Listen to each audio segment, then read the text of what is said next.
Assalamualaikum dear students, welcome to Insiders Edge. तो second year की date sheet officially announce हो गई है, जिसके अकॉर्डिंग 22 को जब मंडे है आपका पहला पेपर इंग्लिश का होगा। देन उसके बाद 25 मई को थर्सडे है और तब आपका केमिस्ट्री का पेपर होगा। देन उसके बाद 27 को होगा नेक्स्ट पेपर, जब है सैटरडे, और वो होगा मैथ का प्री इंजीनियरिंग के लिए, और प्री मेडिकल वालों का बायोलॉजी का पेपर होगा। देन 29 यानी कि मंडे को फ़िज़िक्स का पेपर है। नेक्स्ट वेडनेसडे जब 31 है उर्दू का पेपर है।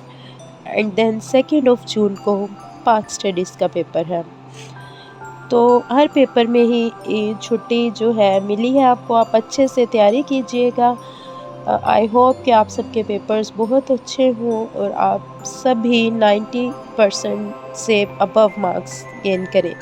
मेरी दुआएं आप सबके साथ हैं। अल्लाह आपका हामी और नासिर हो।